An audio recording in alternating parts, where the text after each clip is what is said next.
Hey guys, what's up? I'm Casey. I'm gonna make a quick video talking about a few things. I always show my face at the starting of the video just so if you have a comment, just know that you're directing it towards a person, not just an internet voice. Like I'm a person, just like you guys, whatever. I'm gonna go outside because it's like 85 degrees outside. So nice. If you guys haven't been outside in a while, I recommend doing it. Blue sky, sunshine, etc. Alright, on to the video. So I'm gonna make this video for one reason. And the reason is it's about Yu-Gi-Oh and Runescape. So why would I be talking about these games? Well, these were staples of my childhood. And looking back at these two things, they actually have a lot of data you can apply to real life too. Insane amounts. And I'm going to be talking about these two things especially because these two things, out of everything in my life that I've seen, pretty much everything I'd have to say, these two things were at one point they're both pretty popular, but suddenly at one point they both became uncool. And if you did these things, you were uncool. Whether that was a facet of growing up or it was a message somebody sent to us, it just happened. Like I think it was like 8th grade. All of a sudden, like you wouldn't bring your Yu-Gi-Oh cards to school. Like that's stupid. Why would you do that? Like why would you have cards like why would you even play a game like that? That's what it turned into. It turned into that overnight. Why would you even play a game like RuneScape? Why would you even play a game like Yu-Gi-Oh? You're a nerd for playing that. Grow up, like do whatever. And it's interesting that they chose these two games for that, cause like some examples like EVE Online, World of Warcraft, Club Penguin. I don't know about Club Penguin, but those games there was no stigma behind playing them. Really, maybe WoW, like not WoW anymore though. But there's always been a stigma for RuneScape and Yu-Gi-Oh ever since 8th grade, which for me that was about like I don't know, 8 years ago or something. God, I'm getting so old. Just kidding. But yeah. So I was gonna talk about why there's that stigma, like and why those shows are so important and some of the data those shows have in it. This is mostly a listening video. I'm just be showing my garden most of the time. The bee. I don't know if you can see the bees in there. Probably not. There's only like one. What the hell? It's literally one bee. It's like the best day of the year too. Sad. But anyways, so we'll start with Yu-Gi-Oh. So Yu-Gi-Oh is a card game. It was really popular 7th grade, like maybe 6th grade, maybe like 6th grade, 7th grade.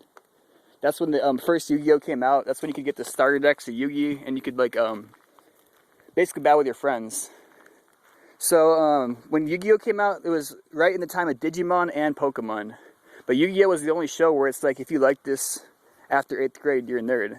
I'm going to tell you why. Yu-Gi-Oh has a lot of hidden information in it that you wouldn't expect. The show is just about people playing a children's card game, Yu-Gi-Oh. Like, all they do is they fight the monsters. But they fight the monsters in the same way the card game would fight it. It made like an insane amount of money just because, like, you had to get the cards to get a good deck so you could play like your heroes and stuff. And every new show they'd introduce some new cards and you'd be like, oh shit, I want that card, etc, etc. Really good business model. Like they were making, who knows how much money they made off that. Insane amount of money. But the interesting thing about Yu-Gi-Oh is that they preach Egyptian mythology in it. And they also, they preach Egyptian mythology a lot. Like that show actually teaches you a lot about Egyptian mythology and some of the belief systems and some of the ancient magical things they had back then. So we can start with the Millennium items. There's whatever Millennium items, and like they basically all represent something. The Millennium puzzle represents your inner puzzle trying to find yourself. So it's like that's why when Yugi completed the puzzle, he was able to find his inner soul, which was actually a reincarnated soul of a pharaoh. So not even reincarnated, I think an eternal soul of the pharaoh, if I'm not mistaken. So already there, that shows. Just that alone shows duality in person. It shows immortal souls. It shows the rewards you get for connecting yourself. If you complete the puzzle of yourself, you'll be rewarded with more arcane knowledge of things. So once Yugi completed that puzzle, pathways opened to his mind in which he could get arcane knowledge. And it manifested as another entity. It also shows how entities can manifest in other people. And you see that a lot, especially with the duality. Like you see that in, I I think three characters. You see that in Bakura, you see that in Merrick, you see that in Yugi. No other show has that, where they show schizophrenia or multiple personalities so easily, and everyone has one. And the cool thing about Yu-Gi-Oh is that it shows what happens if you work against yours or if you work with yours. So like Bakura and Merrick, they worked against theirs. Theirs took them over. But Yugi worked with his. He was able to work with it and do good. So that's one of the things. It's just like all like the schizophrenia, the splitting of souls, the two souls inhabiting one thing, the shadow realm. No one really dies. They just go to a different realm. In that show, they especially in Yu-Gi-Oh! GX, they open up portals to higher dimensions. They like go talk with bird creatures. They do all sorts of stuff. I don't want like here's some spoilers, but at the end of the main tournament, he fights Pegasus, right? So Pegasus, he represents the all-seeing eye. He even has a gold eye, right? And this eye reads your mind. It can read your thoughts. It can read your cards, whatever. And the all-seeing eye is a very, very, very, very powerful thing. You see that a lot. You see that on the dollar bill. You see that in Egyptian mythology. You see that everywhere. It's the sign of the Illuminati, like in the triangle, whatever. Well, you know what I mean. But the all-seeing eye is a well-known force that's been documented for thousands of years. And in this show, they show you how to beat the all-seeing eye. Like, they beat the all-seeing eye in this show. That's incredible. They beat it with the power of duality. He uses duality to split his mind and basically hide stuff from himself, and trusting his own inner soul and the path that his inner soul set up without him knowing it to get what he wants. That's one of the most powerful messages that's one of the most powerful messages of any show. Trusting your own inner soul, trusting your own arcane knowledge, trusting your own ancestors. It's crazy. Like that's in my reason. That's why I think they said, "Oh, you're stupid if you watch this. Just forget about this show." It's because this show has so much information, and it just keeps going and going and going. It's funny. Even in the show, they talk about how like the universe isn't actually about the card games. It's actually about the Egyptian mythology behind the card games. And the Egyptian mythology is real. Like, they say that shit in the show directly. And you can transfer it, and take the lessons that they do in that and apply them to real life. It's crazy. Never seen a show like that. And the show's awesome, too. Like, the battles are cool. And one of the battles, like, Joey beats this really pretty girl. What's her name? My Valentine, by aging her so she's useless. She basically has a dragon. Or no, she has harpies, right? So he ages the ladies so they become useless and they can't use their looks, and then he beats them. It's so funny. Like, the show is just chock filled with things like that. Like, and it's really good about that. Really, really high awareness show. We recommend watching it. And that's why they hit it. That's why it was not cool to like it, because it just has so much information like that. Anyways, going on to RuneScape, yeah, it was a pretty cool... RuneScape kind of was always those games you had to hide. Like, for some reason, I always felt like a nerd. Like, I always felt like a nerd or an outcast when playing it. Maybe it's because I played it when I didn't feel accepted by the community. And it's always a game you can just go and linearly progress. So you can just work on a skill, like, no big deal. You'll get the levels if you put the time in, etc., etc. But yeah, I never felt comfortable talking about it. Right about 8th grade too. And like, you could talk about WoW, you could talk about Eve, you could talk about whatever, but not RuneScape. There'd be like, I would always be afraid of some guy just coming over and calling me a nerd or something, because you know how 8th graders are. You know how I was back then, self-conscious, still am. But yeah, it's crazy. RuneScape also has a lot of things that, especially I'm playing right now in the new servers. So basically, what they did in RuneScape, I've never seen this in a game. They went back in time to a previous version of the game and started fresh. They time looped their game. That's incredible. No game's ever done that. They brought their game back in time because they realized they fucked it up. That's some Terminator shit. Like, that's time travel. They literally time traveled their game. That's insane. And there's interesting things that happen with this game now. There's a group of DDoSers, which means they make it so the servers disconnect. So you can't play on them, like you just can't connect to the server. So your character just stands there. And the team that does this is called Lizard Squad.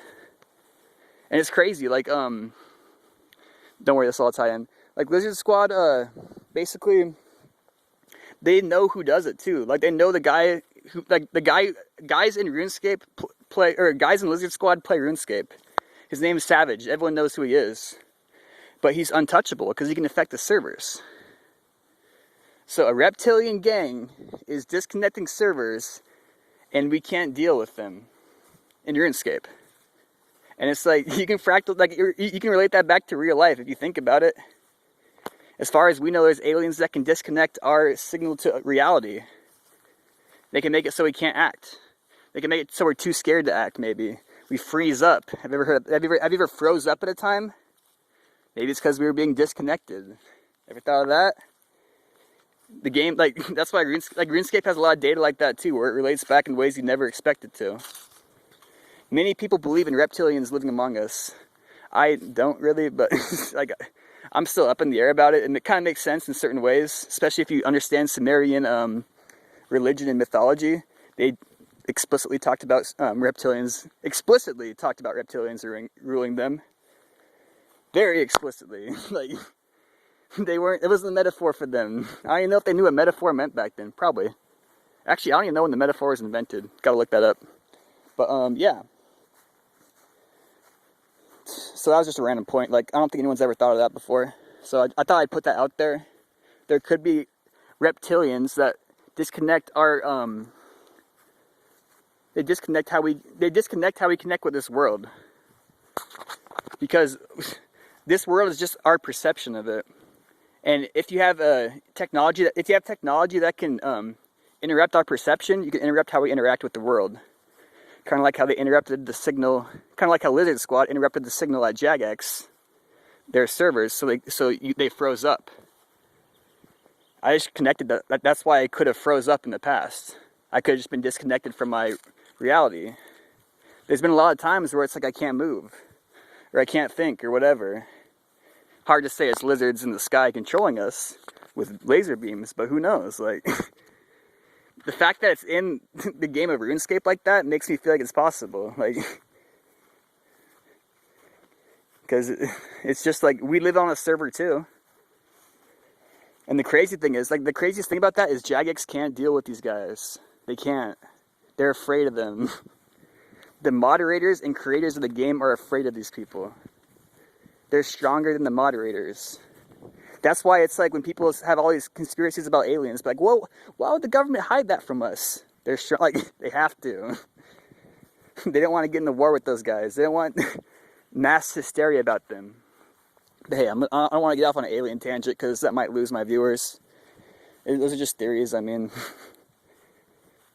there's like, you can explore that by yourself. Let's see. I think that's about it. There's more to it. Like, there's more intricacies in RuneScape, but those are the main ones. Going back in time and server being disconnected by lizards. Like, seeing that in a video game makes me assume it's possible in real life. I don't know why. I relate it back to that. And yeah, I would definitely recommend watching Yu-Gi-Oh, but it might kind of be too late for you.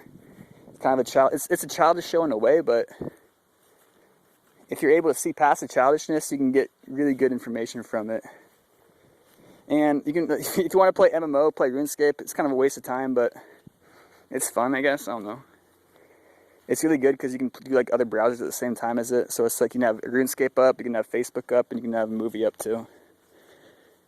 And it's like it's good if you're OCD because you can just keep switching around the windows and everything. If you have a good computer, I'd recommend that highly.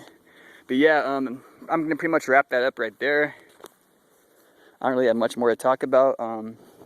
If you watch the whole video, like, whatever, that's cool. If you want to hear more of my insights, I'll probably be making more videos. And it'll be the same shit, like me just walking around, like, doing whatever. Like, that's, like, I don't know. I might do some shit where I have a paper in front of me so you can see the points I'm talking about, so it's easy to follow along, but I'd rather just be out in the sun, really. Like, shirt off, just chilling. Because, like, I don't know, I spend way too much time, like, inside already, so yeah. Think about, might go to the beach now. We'll see. But yeah, those are just two things to think about. And for kids in the future, like I'm sure no kid who has watched this video this far and is will be listening, but for kids in the future, don't let people tell you what's cool or not. Like, just whatever makes you gig makes you gig. No matter what it is. My Little Pony is another example. Actually, I'll talk about My Little Pony real quick. My Little Pony looked cool. It was made by the Powerpuff Girl creators, and like, it looked like a cool show. But they ruined that too. And how they ruined that is an interesting way. They showed all these morbidly obese fat people that liked it. So, and like there was a huge stream of them. Like all these like morbidly obese like pictures, fedoras, like trench coats, those guys. So they related it to where, and they related it to pornography too, to furry pornography. So if you like My Little Pony, you're associated with the fedora neckbeard group and furry pornography. Which is crazy. It's like, how did that connection get made? Who made that? What other shows like that? What other show happened like that? Like, I don't want to watch it now. I've seen like a few episodes, but I don't want to like it now because I don't want to be associated with those people. And it's like, even though I know that it's a fake association and it's a forced association, I still don't want to watch the show just because in fear of that association. And I don't know why. I think it's just because that show has good values about friendship and stuff. I don't know. You can tell me, like, if you know, tell me why that show's, like, why people are so afraid of that show and why they have to, like, create things like that. Or maybe it's just, like, a fucked community. Maybe it could really just be a fucked community, too. But I have friends that like it aren't like that. They're not neckbeard fat fucks or whatever. They don't like furry porn, I don't assume. They don't openly like furry porn. They could like furry porn, who knows. Don't care. I don't really care if, like, I would only laugh at you. Well, I wouldn't care, but I would laugh at you if I saw you dressed up in a furry suit fucking somebody. It was my right to laugh at you at that point. But you can do whatever. I mean, at the end of the day, who cares? But yeah, that's about it. Show my face again. Oh, my neighbor just came out. So yeah, good talking to you guys. And I'll see you later. Peace.